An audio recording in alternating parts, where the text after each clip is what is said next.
I used to have gout. The attacks came just about every month, and they were simply awful. Now, I haven't had an attack for more than 2 years. I don't think I'll ever have another one ever again.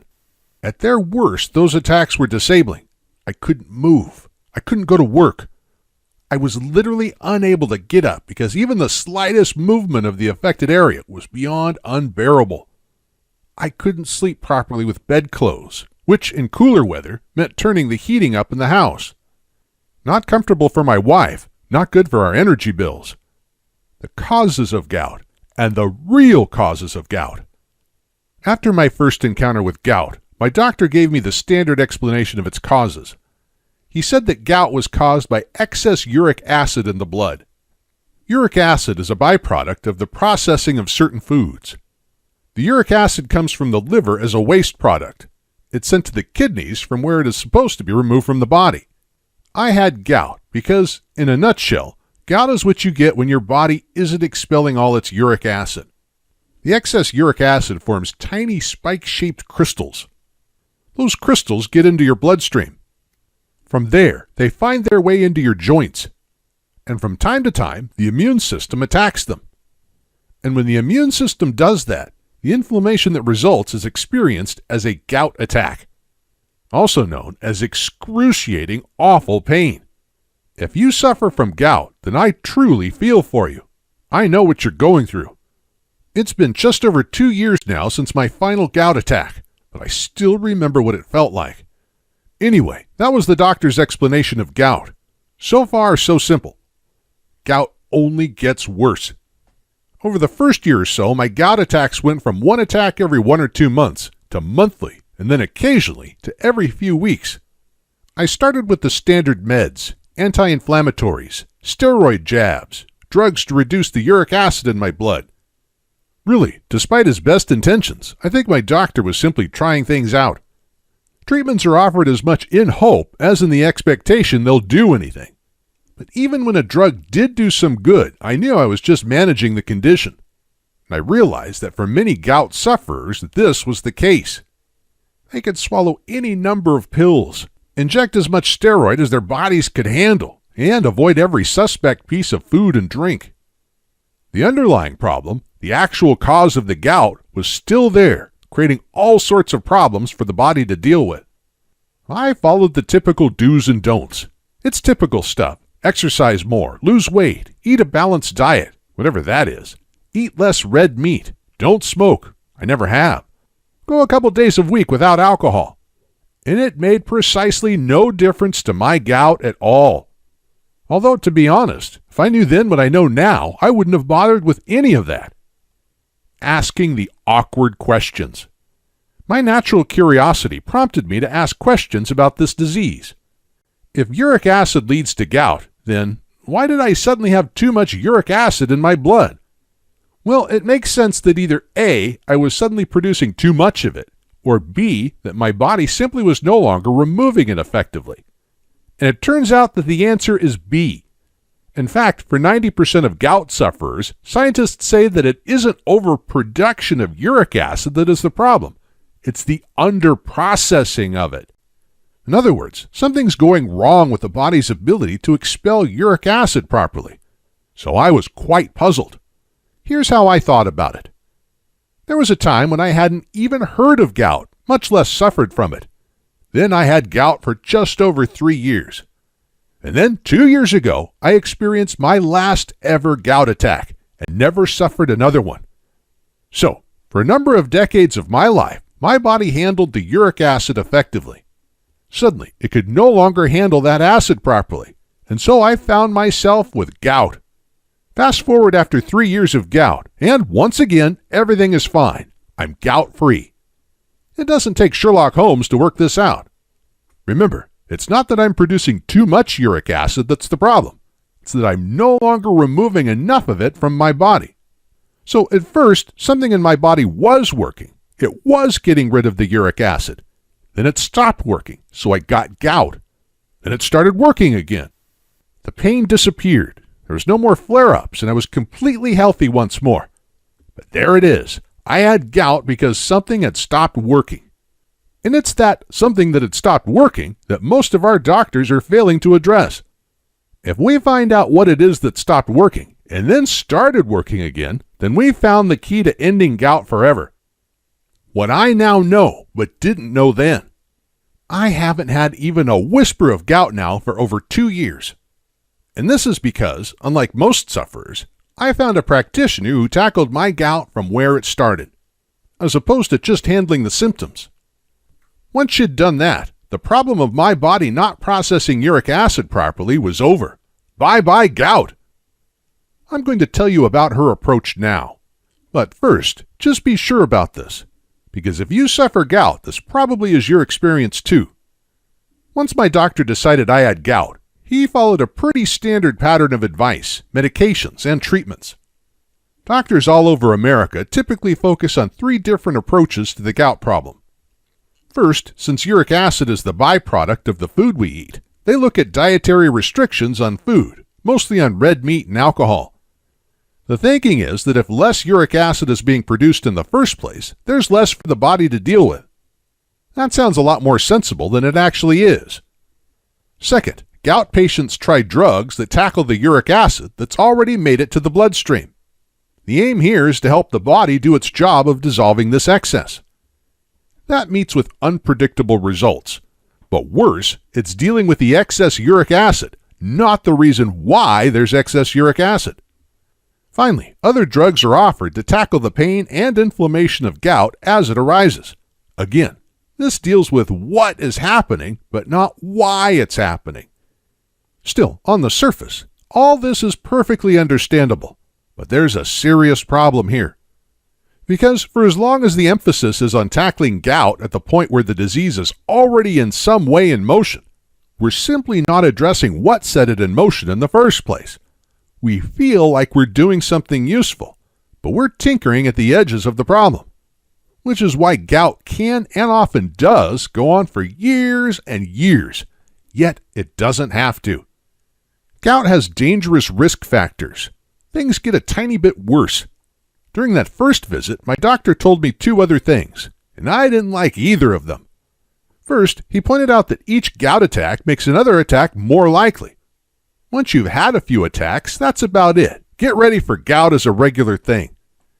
Some people that have had attacks of gout over a longer period can end up developing a more chronic or persistent form of gout. It's called chronic tophaceous gout, and the pain and loss of mobility is life-altering and disabling. Then he told me this. Gout is a risk factor for other conditions, some of them even more serious than the gout itself. In other words, because I had gout, it was more likely that I'd get at least one of those other conditions. And those other conditions included heart disease, particularly heart failure and strokes. He added that gout was also a risk factor for obesity, type 2 diabetes, arthritis, stress, and a number of unpleasant other conditions. And there isn't a limit on which of those afflictions I could find myself suffering from. It might be that, in time, I contracted just one of them, but it could be 2 of them, or 3. The possibility of my gout being a risk factor for me suffering all those at once did shock me quite a bit. I felt like I was just waiting for something else to go badly wrong with my health. One day, things really became too much. Just over 2 years ago, I had a gout attack that was so painful I was crying. I'm not one of life's criers, but I had to let it go on for a week and was in so much pain I honestly started questioning whether I wanted to live. I went back to my doctor. Turned out he was on vacation, so I saw one of his colleagues instead. She was a nice lady, thoughtful. She listened, and she could tell I was badly affected by this latest flare-up. We had a long conversation, and she told me about a practitioner who specializes in dealing with gout. Seems this practitioner had a startling record with permanently ending gout for her clients. Not reducing it, removing it. That practitioner's approach was verified both in theory, in experiment, and in real life. She based it on 3 decades of science coming from leading researchers in the U.S. and Europe. The research's successes in tackling a range of health conditions are mounting up, And for some years now, the medical community has been rethinking some of their most fundamental ideas about how the body works. From that research, she had created her gout strategy that is now having such profound results for gout sufferers. My doctor admitted it wasn't her area of expertise, so she gave me the name of that alternative health practitioner she'd mentioned. And that's when I first heard of Shelley Manning. And if it's not too dramatic a statement to make, what I learned from Shelley changed my life. The end of gout. Shelley Manning is an accomplished natural health researcher and writer. She began her work on natural health remedies after suffering years of very painful arthritis. She discovered that where modern medicine was consistently failing to relieve a person of their suffering, it was often because they didn't really know what was causing the condition in the first place. They tackled what they could see, but the rest was a mystery. Shelley's research took in dozens of peer-reviewed studies from universities across the world, plus personal testimonies from hundreds of arthritis sufferers. She eventually became completely free of arthritis, which was not only an immense relief to her, but also it drove her to share her discoveries with others so that they too would never suffer such horrible ongoing pain. Both her arthritis and her gout remedies are hugely successful today, and many people have Shelley to thank for their pain-free lives. She laid out some simple gout truths that made perfect sense to me. First, she pointed out that doctors always tell you to eat healthily because, whether you're ill or healthy, it's generally sound advice. What's more, if you go from eating and drinking a lot of junk to eating lots of good quality food, then your overall health is bound to improve a little. But this is where I learned a startling insight from Shelley. You can eat correctly, as your doctors tell you to, but you can also eat correctly specifically for gout, which isn't the same thing, because you can eat food that specifically tackles gout head on, food that removes the source of gout. That's something that stopped working that we learned about earlier, and that's a whole different ballgame. This ain't theory. How this insight came about is fascinating.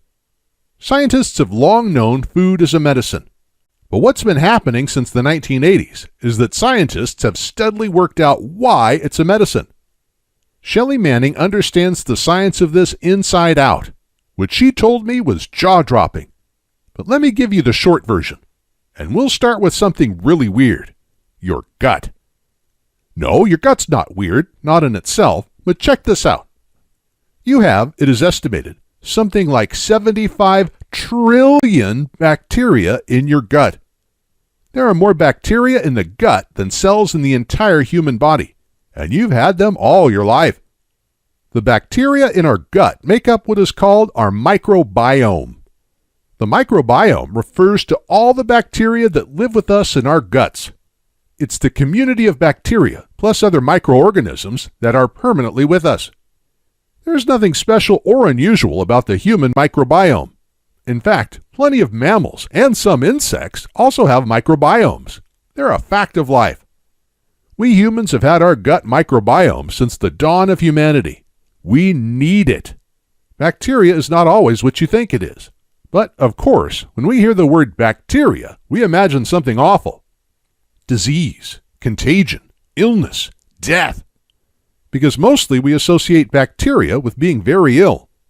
There's something to fight off the moment we get them.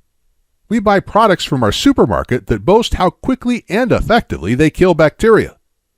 But bacteria are just single-celled organisms that can be found just about anywhere. Some are dangerous. Some are highly beneficial. It depends which bacteria they are, and it depends on where they are. Those that exist within us, within our gut microbiome, are largely beneficial to us. In fact, in a healthy human being, some 95% of them are responsible for a number of vital body processes that either keep us healthy or keep us alive. Yes, they're that important. We are, in fact, extraordinarily dependent on the health of our microbiome. So much about us on the surface, our health, our moods, our body weight, reflects what's going on in the gut. Incredibly, scientists are now recognizing that the microbiome, our gut bacteria, is so vital to our general health that some think of it as an organ in its own right. They regard it as important to our existence as the kidneys or the heart or the lungs. In fact, scientists are able to transplant the gut bacteria from a healthy person into the gut of a diseased patient in order to cure disease. Known as fecal microbiota transplants, these procedures repopulate people's unhealthy gut microbiome with healthy, thriving bacteria. Bacteria transplants. Who'd have thought it? But scientists state that's how vital it is to keep your gut in its best shape possible. We need to maintain a health ratio of 95% friendly, life-enhancing bacteria, with 5% being whatever else is there. When that ratio goes out of balance, humans become vulnerable to infection, poisoning, malnourishment, and a whole range of degenerative and lifestyle disorders. It's really hard to overstate how important our gut health is to us. Our gut health is our health. A healthy microbiome, a healthy gut, is our health in many respects. Obesity is now thought of as a gut disease. Unhealthy bacteria get the upper hand in your gut and cause the kind of food cravings that most of us find so hard to resist. And gut health also affects mental health, moods basically. Scientists now believe that persistently feeling low for no apparent reason may have a bacterial explanation. So let's be absolutely clear about this. Your gut bacteria aren't just add-ons to your health. They are your health. In the same way that a faulty liver will cause you big problems, just as a weak heart will require expert attention in order to keep you alive, like lungs that don't function properly, or kidneys that are diseased, or a lymph system that isn't working effectively. Your gut health is vital to your overall health because your gut bacteria do things that your body itself can't do. To be healthy, we must make sure that we encourage beneficial, healthy bacteria to flourish, while at the same time, we discourage less beneficial or harmful bacteria from doing the same. If we don't do this, then there are consequences, and gout is one of those consequences. And that's how I got the condition myself. Poor gut health gave me gout. It's done the same to you, but good gut health undid all that damage, making gout nothing more than a distant memory. And it can do the same for you. You really can do something about your condition now.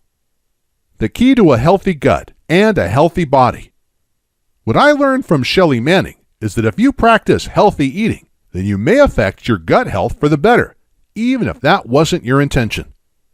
In other words, by eating better foods, you may very well accidentally improve things a little. Unfortunately, we might also accidentally make things a little worse for our gut bacteria. Some healthy food actually isn't so healthy for our guts. If we want to tackle gout once and for all, we have to be clear about what helps us and what hurts us. So what Shelley does is remove the accident aspect of healthy eating. She focuses hard on what makes our gut bacteria healthier and happier. And she ensures that we don't do ourselves any harm by ingesting too much of what harms that bacteria. And this approach works. I finally won the struggle against gout because, for the first time, I could make conscious choices about eating for gut health. Here was something I could do that would directly tackle that nasty disease head on. Shelley's deliberate gout-focused strategy addressed my gout at its actual source. My microbiome flourished, and when it did, I did too, which changed my life forever. The link between your gut health and your gout.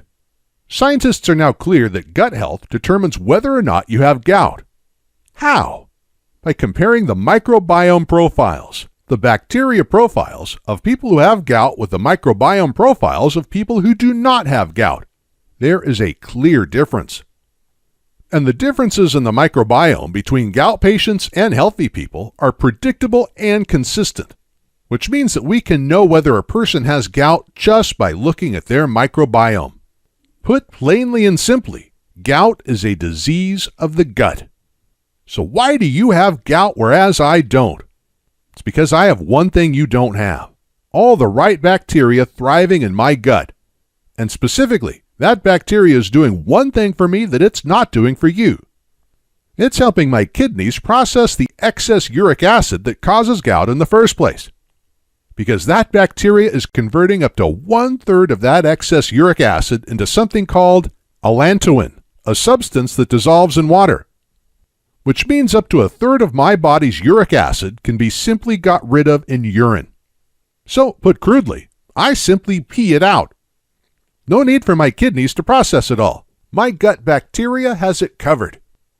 This is the incredible power of your gut microbiome. Human bodies can't turn uric acid into allantoin, but our friendly gut bacteria can. And when it does that for me, it's clearing up the excess uric acid in my bloodstream, meaning my kidneys don't have to. So those pin-like uric acid crystals don't form, which means they don't find themselves lodged in my joints, meaning there's nothing for my immune system to attack, so nothing to cause excruciating, disabling pain. My gut will have trillions of bacteria in it whether I want it to or not. So will yours. But I can choose whether that bacteria is the life-enhancing bacteria that keeps me happy, healthy, and alive, or the dangerous, disease-giving stuff. I chose the good stuff. So I have plentiful, good, friendly, life-enhancing gut bacteria working for me, doing things for me that the human body simply cannot do for itself. And when I made that choice, my gout didn't stand a chance. Bacteria is a lifesaver. One last thing. You recall that my doctor told me gout was a risk factor for type 2 diabetes, obesity, kidney disease, heart disease, irritable bowel disease, and so on. If you have gout, then it's very likely that you'll go on to develop one or more of the others. The medical profession has known about the link between these diseases for decades. They now know why there's this link. They found that the bacteria profile in a person with one of these diseases is recognizable and predictable. In other words, when doctors examine the person's gut bacteria, they already know what to expect, because that gut profile, that ratio of healthy bacteria to unhealthy bacteria, is the origin of that condition. It's what's causing it. Of course, the bacteria profile for each disease will vary. But once your gut health is going downhill, it can be one-way traffic, and the bad effects spread throughout the microbiome. So defeating gout isn't, in fact, just defeating gout. It's also minimizing your exposure to all those other unpleasant and sometimes fatal diseases. And at the same time, helping you achieve optimum health at all levels: physical, appearance, and moods. Seen this way, why would anyone not address their gut health? The End of Gout. I acquired Shelley Manning's gout program just over 2 years ago. It's called The End of Gout, and it did for me exactly what it says on the cover, because I no longer suffer those excruciating gout attacks, and I don't have to cancel plans because a flare-up has left me unable to function properly. I'm never going to experience any of that ever again. And it's because I now know how to ensure the health of my friendly gut bacteria, and how to not feed the unfriendly ones. I'm so glad I made the decision to tackle gout myself. Shelley's program gave me everything I needed to know about how and why her approach works so fantastically well. She goes into some detail about your gut, its bacteria, and why scientists now realize that healing the gut heals the body. However, you can skip all that if you want to. You can simply go straight to the program itself and start getting healthy again. However you do it, you'll be very happy that you did. The End of Gout. Quick Start Plan. Shelley Manning's The End of Gout is not only a fascinating read, it's also refreshingly practical. Shelley gives you 2 simple quick starts. Eat more of these, eat fewer of these. This simple adjustment can correct years of gout-causing errors in your eating, and you can start on this straight away within minutes of receiving the program. A simple plan. The next step is to follow Shelley's 7-day plan. It tightens up the quick start advice and turns it into a solid follow-along program. The 7-day plan was the real clincher for me. I'm a pretty average cook. I'm competent, but not at all skilled or adventurous. Turns out I didn't need to be. The plan takes away all the thinking and gives me, for the first week, something I can simply copy. After the first 7 days, I used Shelley's advice to adapt the plan according to my own tastes, which was pretty easy. The plan is full of options, so you can try different foods and see what you like best. It's all food you can buy in your supermarket, and it includes lots of nice stuff, The chocolate and strawberries desserts were real winners in my house. This isn't a weight loss plan, so there isn't any calorie counting or portion control. I was never hungry. As a side note, I actually have now lost weight because of the plan. But that's more to do with the fact that a healthy gut means fewer or no food cravings. Remember, it's bad bacteria that craves the food, not you. When they're gone, they take their cravings with them. I did have a gout flare-up about 10 days after starting the program. It was noticeably milder than others. It was painful, but lasted about 5 days from beginning to end, which is significantly shorter than what I'm used to. However, what I didn't know at that time was this. That attack was the last one I would ever have. My gout didn't announce that it had thrown in the towel. It just stopped. I had that last attack and never had another one. I am gout-free for life. Now it's your turn. There's now thousands of us who no longer suffer gout because we tackled it at its cause instead of just tinkering with the symptoms. I'm one of them. Remember, I got gout for the same reasons you have it now. An unhealthy gut microbiome meant that bacteria that should have been removing a third of my body's uric acid simply wasn't. That bacteria had diminished to the point that my kidneys were trying to deal with the acid on their own, and they couldn't cope. Nor can yours. It wasn't that I was suddenly producing too much uric acid. It's that my gut was no longer able to help my kidneys remove it from my body. By following Shelley Manning's program, I ate myself back to health, and the transformation from gout to no gout almost felt like magic. You can possibly imagine it yourself, what it would be like to simply never have any gout ever again. Take my word for it, it's wonderful. No flare-ups, no pain, no being laid up in bed for days waiting for the pain to subside. No wondering if some future event will be messed up because I'm laid up in agony with another attack. Just as pleasing as that, I've also dramatically reduced my risks of suffering diabetes, kidney failure, heart disease, and some cancers. Shelley's program lays it all out for us. No special knowledge is required. I found it easy. This program is guaranteed. The End of Gout works. The science behind it is solid and accepted the world over. Thousands of people like me, happy ex-sufferers, will confirm that repairing unhealthy bacteria is the way to remedy conditions like gout, conditions that doctors typically struggle with and never really cure. And since there's no doubt that you will enjoy the same results as the rest of us, Shelley offers you a money-back guarantee. If any time within 60 days of you purchasing the End of Gout, your gout isn't completely gone, she'll give you your money back. Simple as that. So you can afford to be good to yourself, and you can start saying goodbye to your gout right now. Click on the link and get your own copy of Shelley Manning's The End of Gout. Buying her program was the single best thing I ever did for my health. You'll agree, and she guarantees it. So don't put this off. Get your copy of the program below. Nothing makes more sense than this. Shelley Manning's program basically handheld me to health. It walked me from A to Z, which, to be honest, is pretty much what I needed it to do. She attacks the problem at its cause. And the cause is well understood. Your bacteria has depleted and isn't helping dispose of excess uric acid. You've lost too much good, healthy bacteria. So repopulate your gut by feeding it properly. It honestly isn't more complicated than this. Sometimes I can't quite believe my gout is gone. But it is, and it won't be back. Would you like the same for yourself? You can have it.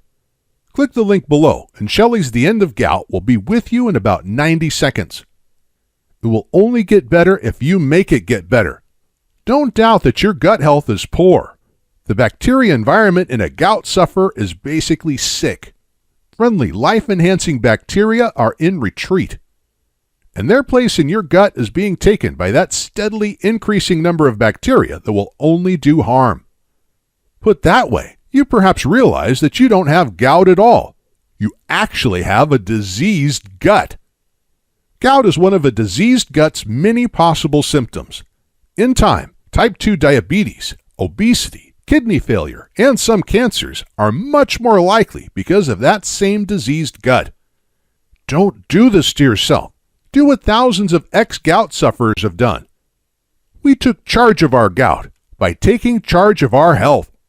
And by doing that, we not only freed ourselves of that deeply unpleasant condition, we also drastically reduced the chances of catching something even worse.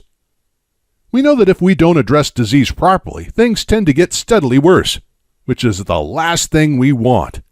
Now, then, is the time to act. Click the link button below and get your copy of The End of Gout.